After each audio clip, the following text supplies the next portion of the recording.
Now let's turn our attention to reading the actual translation of this sublecture.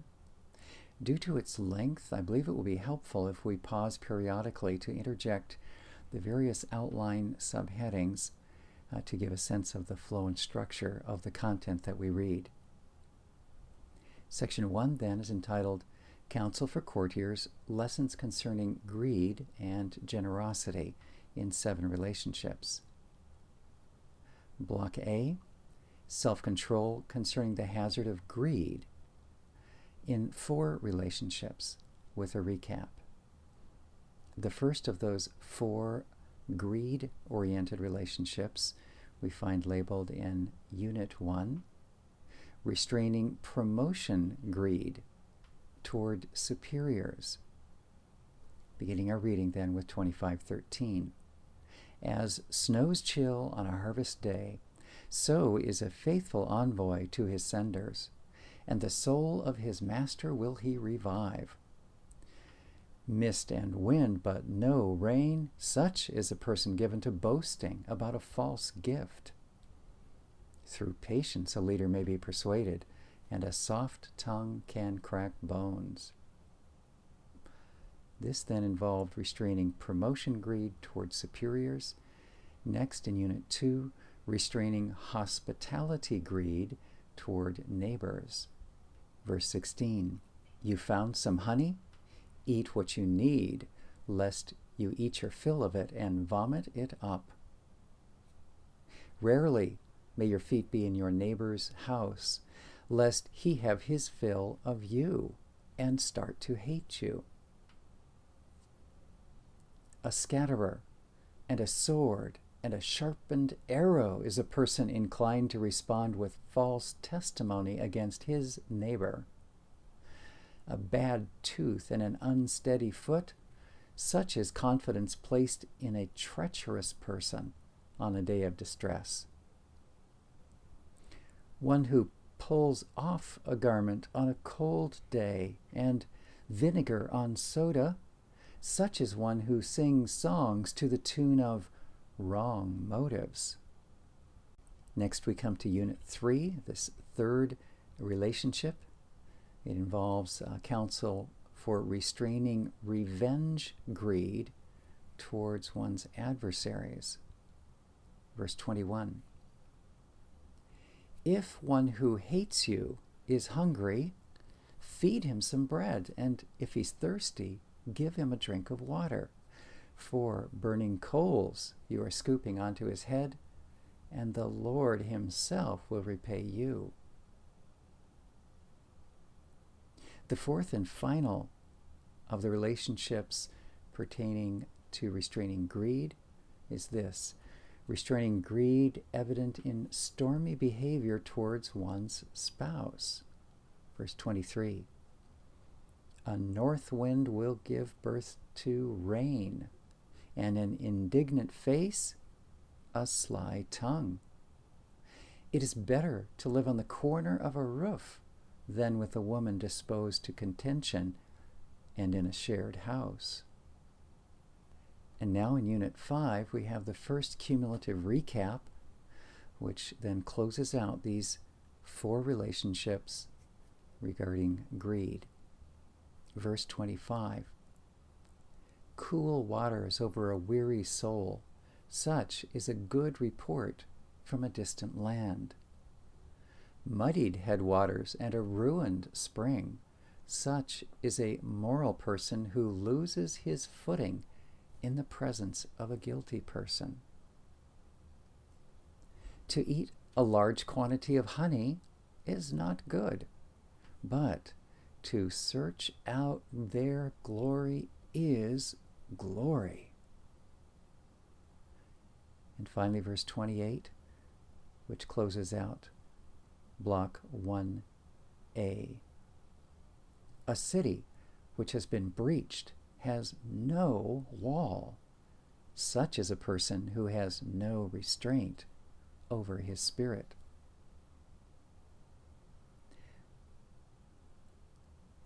Now we come to Section 1, Block B, Shrewdness Concerning the Hazard of Generosity That's in contrast to the hazard of greed, in 3 relationships.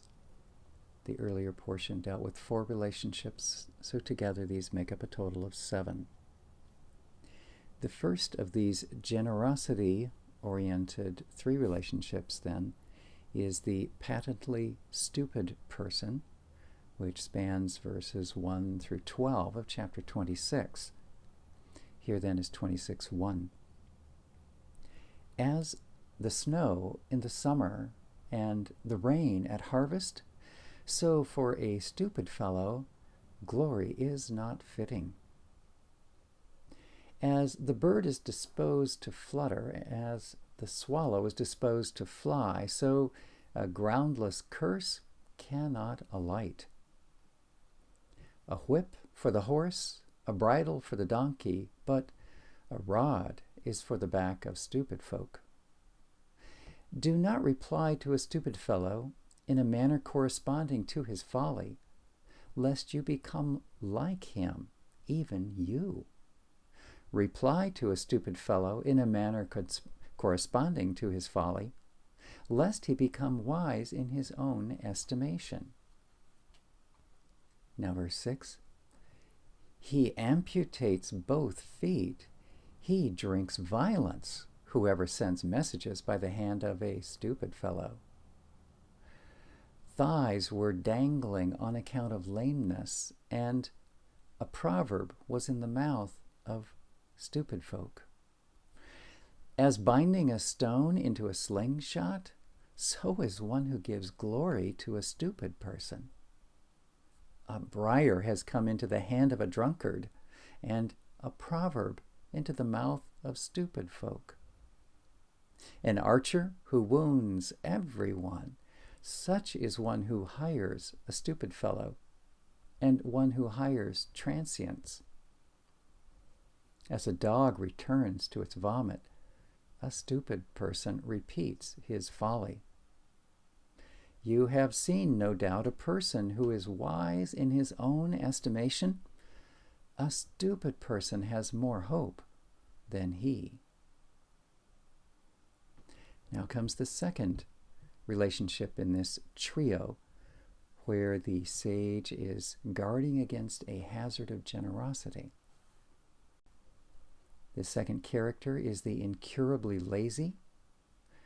The sage treats him in chapter 26, verses 13 to 16. 26:13. A lazy fellow said, "A young lion is in the street. A lion is in the middle of the marketplace."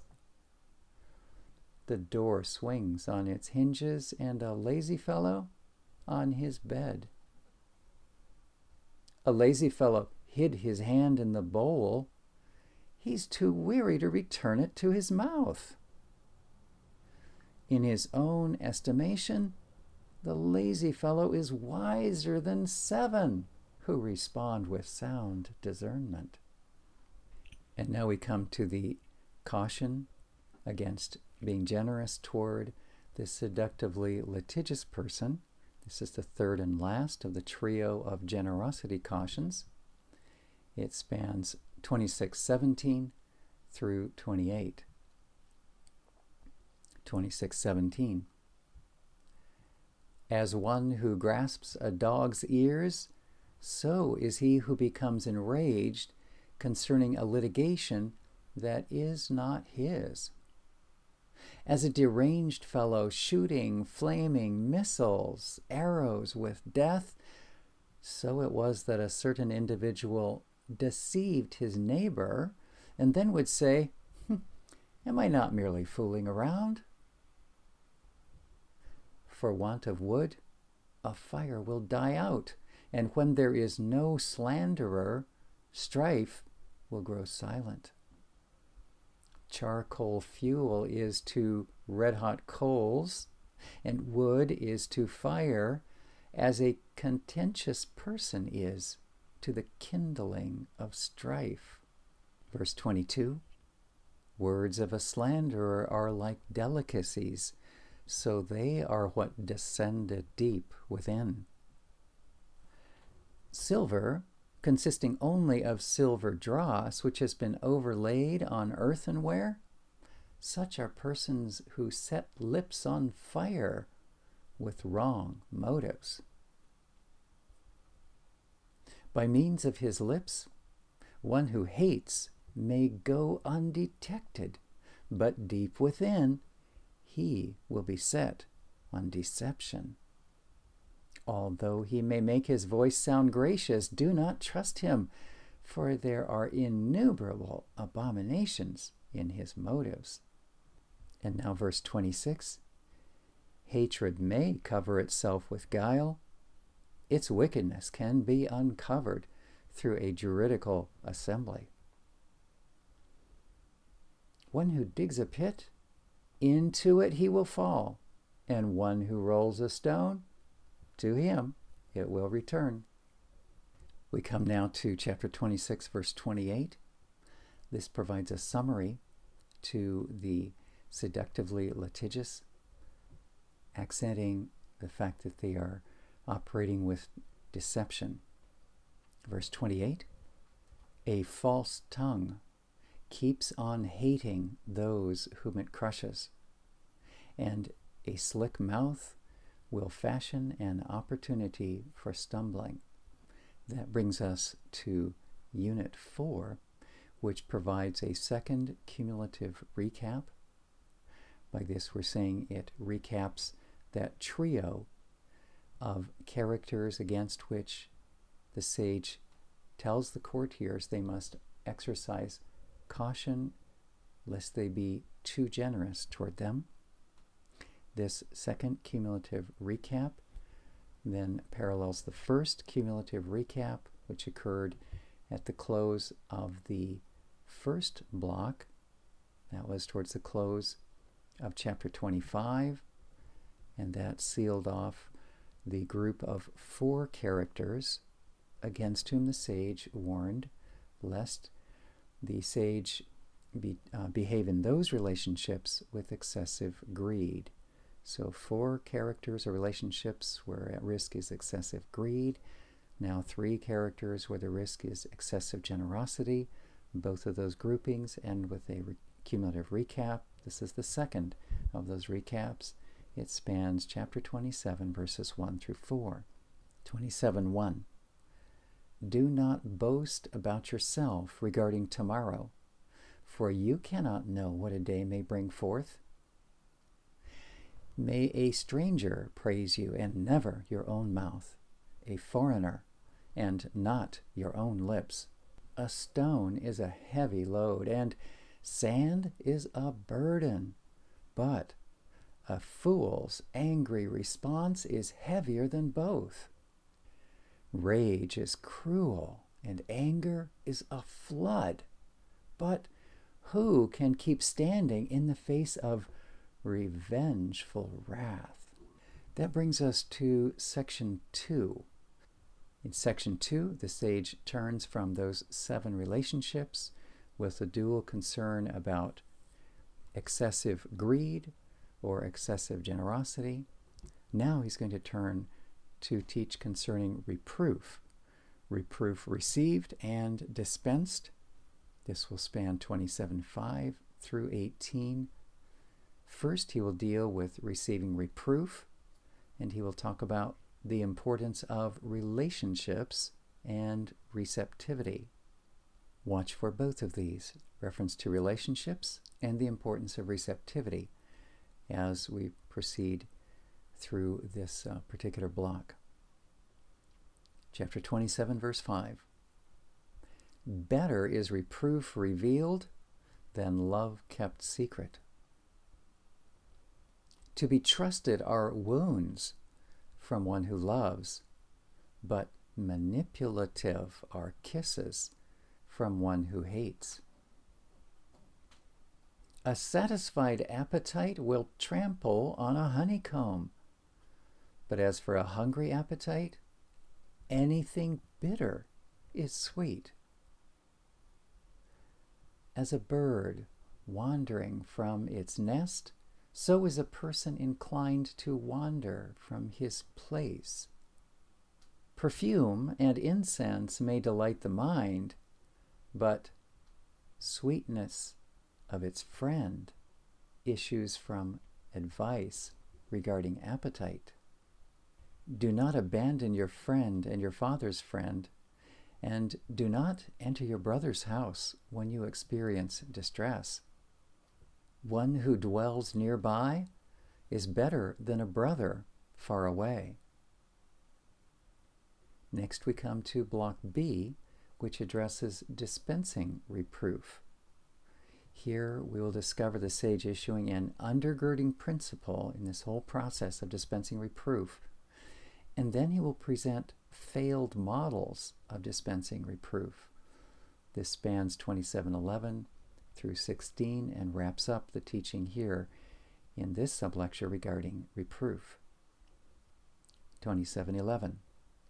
Be wise, my son, and make my mind joyful, so I may have something to reply to one who reproaches me. A shrewd fellow observed misery. He took cover.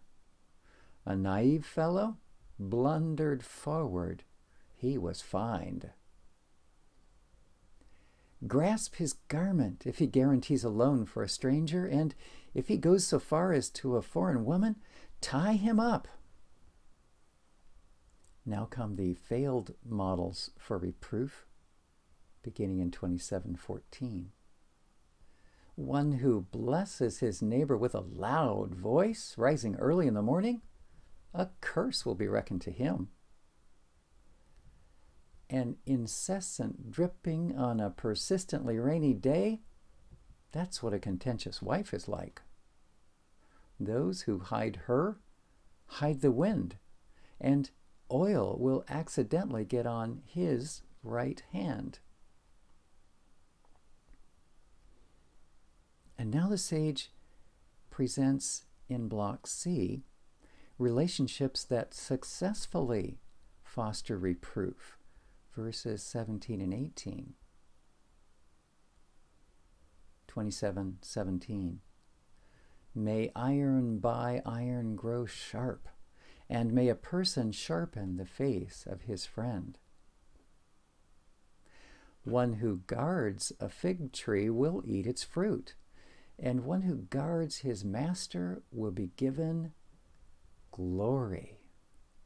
Now we come to the conclusion for this entire second sublecture. We're assigning this section 3. It forms the third recap. It's entitled Greed and Generosity in the Quest for Magnificence. May I offer one observation concerning the wording of a number of these headings. This one in particular, you'll notice the expressions greed and generosity showing up in the title. Now, initially, reading the Proverbs themselves, we would not instantly detect that they're speaking to greed or speaking to generosity. That is not apparent from these particular isolated verses, and often that will be the case. The reason we're including these labels, greed and generosity, these themes here, is because of other portions of the sublecture, which make, and even the master lecture, which make us convinced that greed and generosity are master themes which the sage has in mind in the broad scope of his lectures.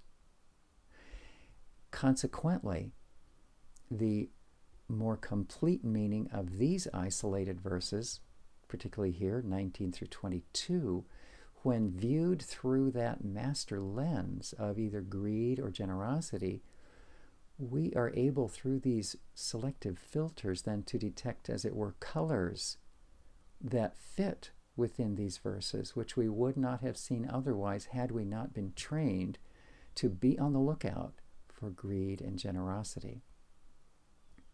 So let's see what we can find here.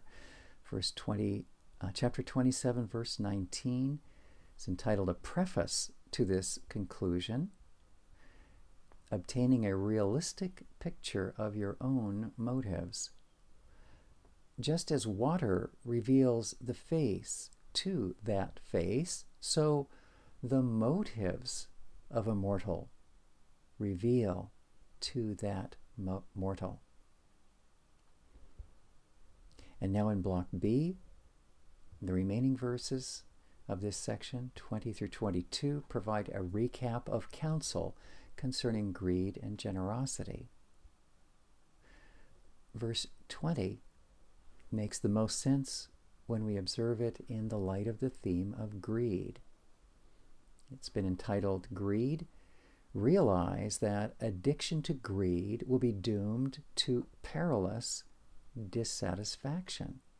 It reads thus: Sheol and the underworld will not be satisfied, and the eyes of a mortal will not be satisfied.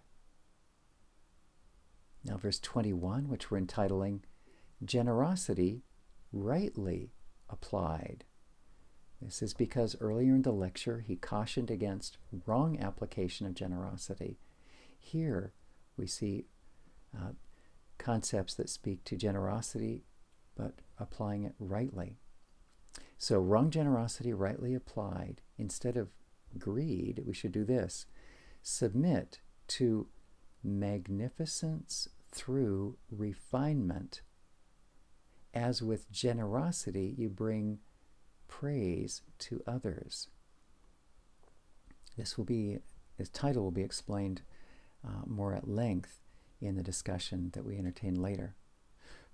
Chapter 27, verse 21 then reads, A smelting pot corresponds to silver, and a small smelting furnace corresponds to gold, and an individual corresponds to his praising mouth.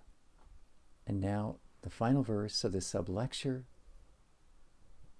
Unit 3, entitled Generosity Wrongly Applied. Don't forget that generosity towards some only enables inveterate folly. Chapter 27, verse 22 reads, If you were to pulverize a fool in a mortar with a pestle, together with hulled barley, his folly would not leave him. This concludes our reading through of the translation and reflecting on likely division points and suggested headings. In the next video, we'll examine macro and microstructures more particularly.